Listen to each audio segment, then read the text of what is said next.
Hey guys, what's up? Stock Retail coming back to you. I'm going to address, as you can see, a question today that I have gotten asked for many, many months. I've sort of touched on it a little bit on X with posts about, in particular, comparisons of price to sales. The price to sales ratios, we'll even touch on that today, are significantly different for these two companies. But I get asked a lot, like, hey, retail, I want to see a side by side comparison. Like I said, I've generally avoided that. In part because these two companies are on very different paths, in part because sometimes it can be a distraction from why are you even in this stock, and so we'll just talk through how to compare these, what the numbers tell us, what I think the future is, and kind of, you can see just showing my hand a little, which is the most poised for future investment return. And so, first off, for me, there are some important questions to ask. The question, when people ask me to show them side by side, that some are asking is probably like, hey, which is the better stock? Well, in some cases, that's not quite the right question in my mind. So here are some that I'm thinking about. First of all, you all know that AMC is sort of this pitched battle between longs and shorts. You know that I believe we're going to win. You know that I believe the fundamentals are breaking the short thesis, that the shorts cannot hold on forever, and yet the longs can. It's very simple on that level what our thesis is. So keep in mind, when we win, and I do believe that's happening, that shorts exiting will be a lot of buying pressure. That's the point of a squeeze. So you have to ask yourself, do I believe in any kind of squeeze? Then also, or even really concurrently, just ask yourself, is AMC sort of a value and turnaround play? I personally believe, yes, it is. I believe I've demonstrated.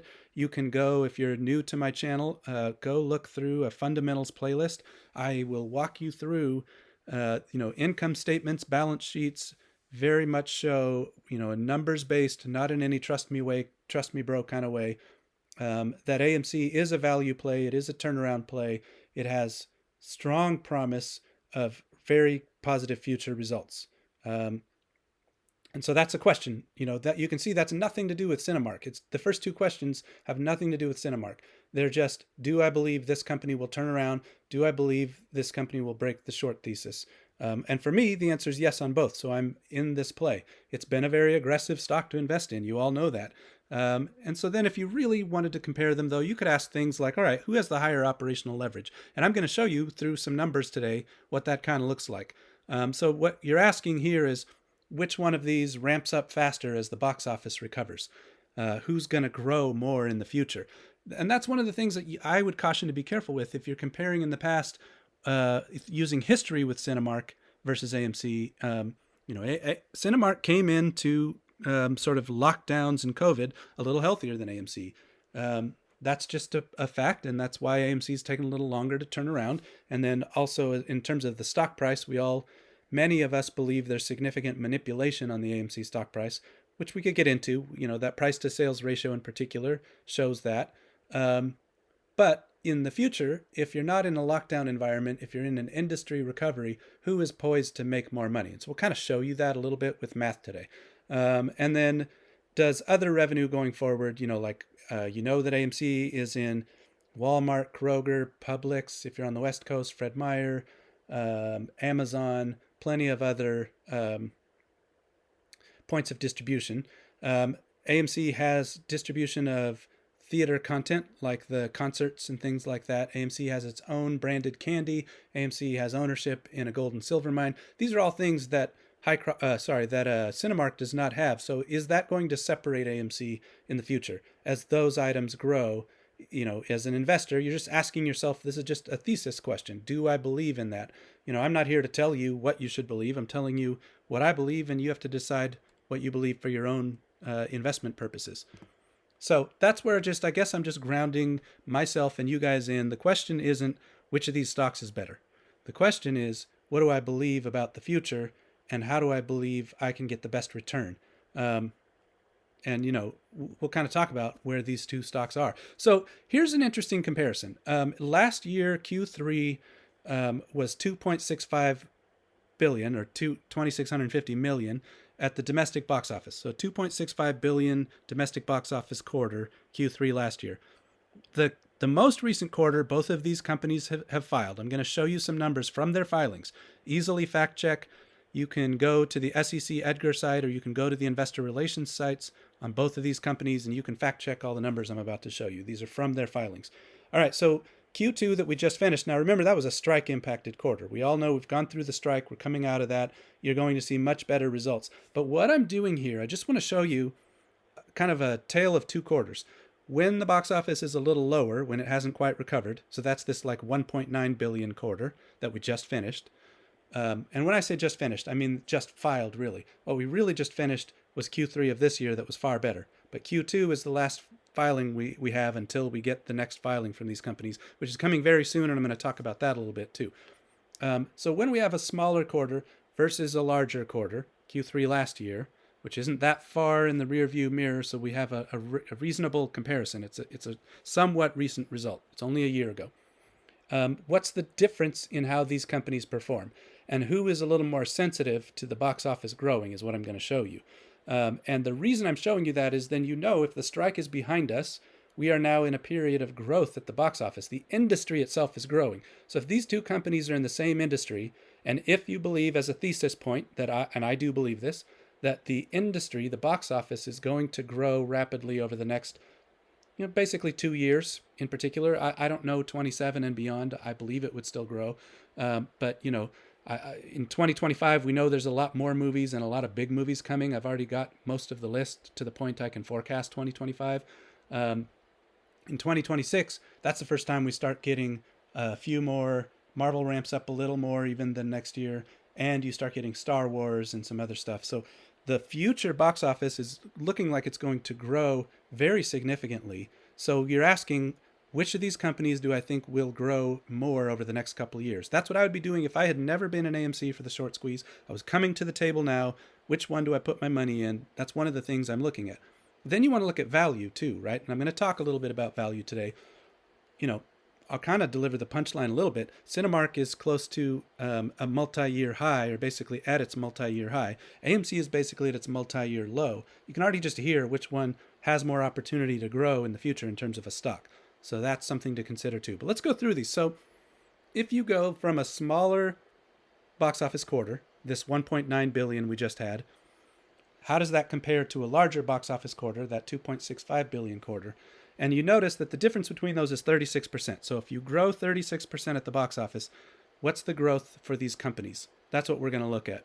And so you can see Cinemark actually under-indexed, so on attendance. So the box office grew 36% between these two quarters. There's a difference of 36%. But Cinemark only went up 29% in attendance between them, whereas AMC over-indexed. AMC's attendance was 47%, even though the box office only grew 36%. So the difference between a small and a big quarter, basically AMC gets the win on that one.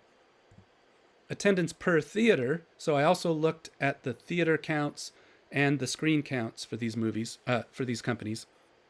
And you can see, so Cinemark grew even a little bit less in terms of attendance per theater. The reason that number's a little different is between these 2 years, these two quarters, both companies had shifts in, like if you closed a property and you had less screens, you had less theater properties. So that's also in this number. So that's why it's a little different from the attendance number. So you can just see Cinemark under-indexed the box office growth. If you go from the small quarter to the big quarter, the difference, if the box office grew 36%, Cinemark's attendance per theater only grew at 28%, whereas AMC is at 44%, over-indexes and does better than Cinemark. So you just should hear, if we're going to grow in the industry in the future, who looks like they grow faster with the industry? So far, 2 checks for AMC, and both times AMC over-indexing the industry itself, growing faster than the box office. All right, so how about dollars per movie? Now here, Cinemark shows up, did well. In terms of dollars per movie, Cinemark beat industry growth. If the industry overall was up 36%, Cinemark's dollars per movie, admissions, actually total revenue per movie, was up 41%. But AMC, you can see, was up 62%. So AMC, again, growing faster than Cinemark when the box office grows.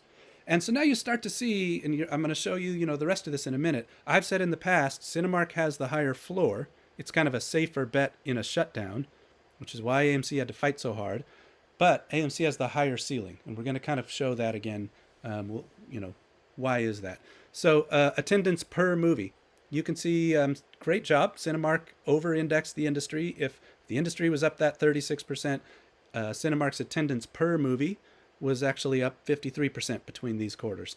Whereas AMC, though, still far better, up 75%. So AMC gets the win on that one. So again, you can just see on each of these items, and what I'm really showing you is these ought to be drivers for, if the box office moves, these are drivers for bringing in more revenue to these companies.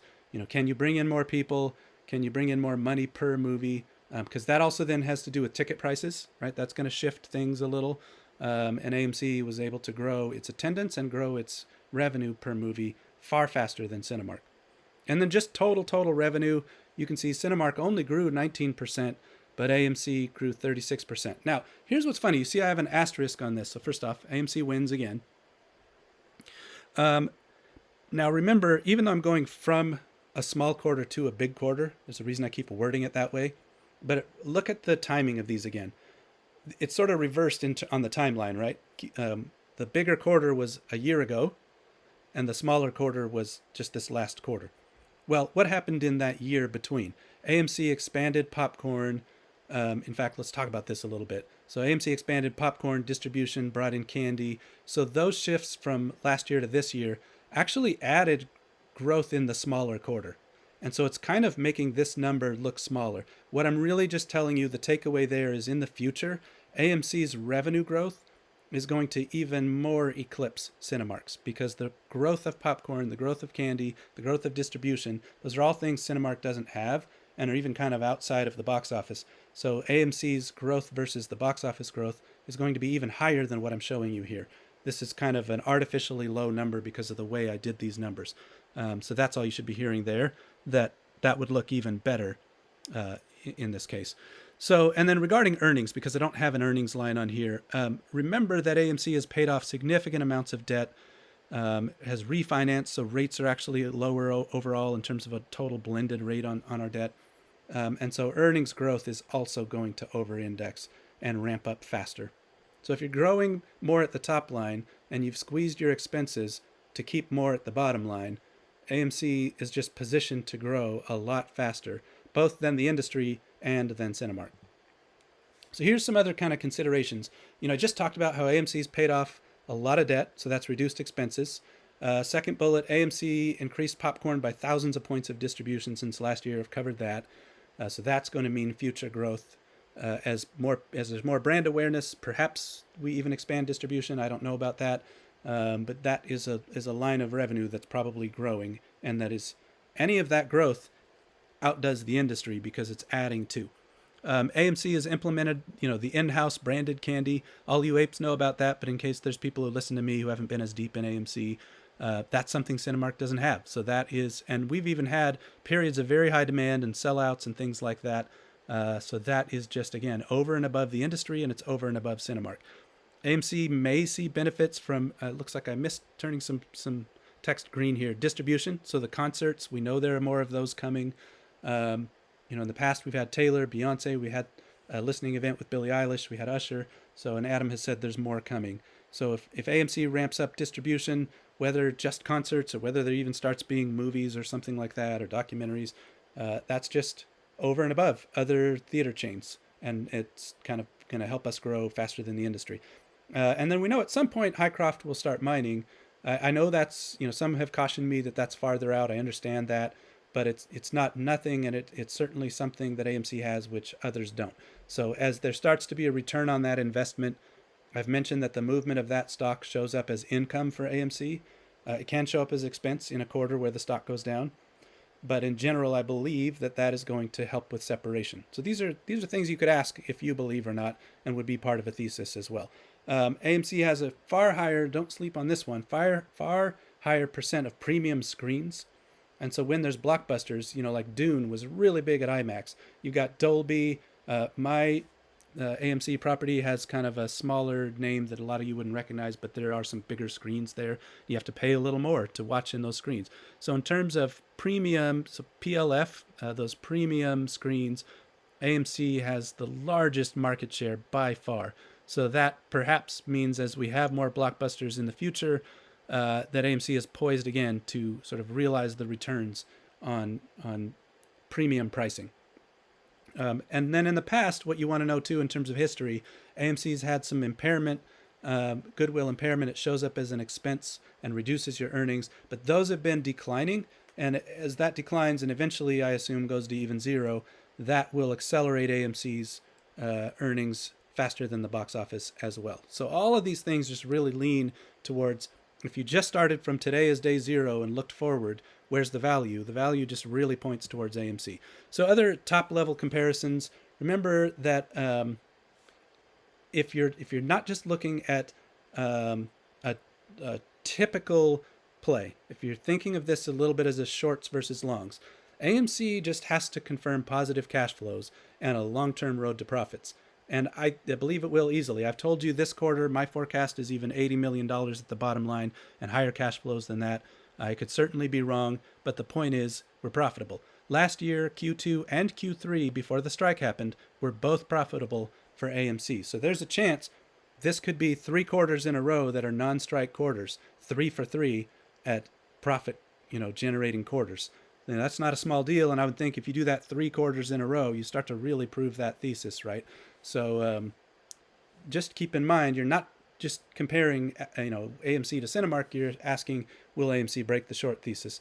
Then, even on a side-by-side comparison, as I've just kind of shown you, AMC's earnings accelerate beyond Cinemark over time, and probably will be even more profitable at some point. Right now, Cinemark is more profitable than AMC. I'm not so sure this quarter. I have a feeling there's a chance AMC starts to approach Cinemark's profits this quarter. Don't know yet, but certainly in the future, I believe we'll just sort of eclipse and eventually lap Cinemark based on kind of future growth that I see and the fact that they've been squeezing expenses at AMC. And then consider valuations. So I mentioned Cinemark is at kind of multi-year highs, AMC is at multi-year lows, and on price to sales, Cinemark is trading nearly 4 times as expensive as AMC. So if you look at a price to sales metric, you can even see I've got some videos that talk about that metric, or you can just go Google it. Basically, the market, Wall Street, is saying for every $1 that Cinemark brings in, AMC has to bring in almost $4, and that's how the stocks are priced. Well, there's no way that that's the case. Imagine if AMC was bringing in $4 more than Cinemark. It's a ridiculous comparison for two people in the same industry, and especially as I just showed you that AMC's growth far outpaces Cinemark's as the industry recovers. So it's kind of really Wall Street has it backwards, but you don't have to really ask a lot of questions to know why. Basically, Cinemark is mostly institutionally owned and hasn't had the issue of the shorts, focusing there, whereas AMC is mostly retail owned and has had this pitched battle with the shorts, like I said. So that answers why there's such a weird valuation. So kind of some summary points. As I've said, pretty clearly the numbers show too, AMC has a higher acceleration of revenues as the box office climbs. AMC, I've told you, has always kind of had the higher ceiling, while Cinemark has had the higher floor. But, if you're in a time of lockdowns, you want the higher floor. But if you're in a time of an industry recovery and a turnaround play, for me, I want the higher ceiling. AMC is far more undervalued. Like I said, you can even look at just classic metrics that'll show you that, while also having a short squeeze play. So it's a value play and a shorts play. And I think that's interesting. As far as the industry, I showed you a comparison to a quarter that was 2.65 billion. Just so you know, the quarter that hasn't been reported by these two companies yet, that just closed, was 2.664 billion. So we had a quarter that just closed that was even bigger than the one I'm showing you. And then, according to my forecast, in 2025, we have at least 2 quarters that are kind of 2.7 to 2.9 billion. So kind of starting to approach a $3 billion quarter. And then 2026 gets even larger. So there's going to be some really, really big quarters for both of these companies. They're both going to do well. But again, if you're thinking about a return on investment, you mine for value. You want to invest at the bottom. Buy low, sell high. Well, Cinemark is already high. I just told you it's at multi-year highs. I looked today, it's got like a 29-year price to earnings. I've shown you some videos. If you look at my fundamentals playlist, kind of an outlook going forward of what AMC would look like at like a 25-year price to earnings ratio. And I believe in just a couple of years it gets into the high $60. And I'm not even kidding about that. Like based on 2026 full year results, AMC would be worth like 65 to $70 on a 25 price to earnings. Well, Cinemark's already at a 29 price to earnings. So, you can just hear the value that's there for AMC that I don't know if the same value is there for Cinemark. Now, if you're in Cinemark because you just want to be a less aggressive investor, completely get it. It's a profitable company right now, and that's great. But in terms of future value and future returns, there's a reason I'm in AMC.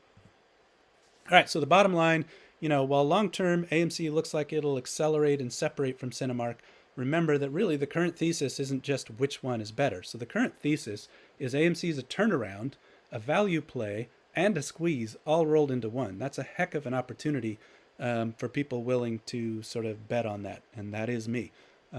So, any other broader and deeper comparisons other than just kind of illustrating value can be a red herring. I think they can be a distraction. They can draw you into perhaps looking at the wrong things because it's not AMC versus Cinemark. It's AMC versus the shorts, in my opinion. And so I just stay focused there. And so the real question is, will AMC break the short thesis? And it's just an easy answer. Again, go through those fundamentals videos if you haven't watched them. I really want people to see a fact-based walkthrough of this business and not just to trust me. You owe it to yourself to know that stuff. And bottom line, you guys all know we will win. So let's go.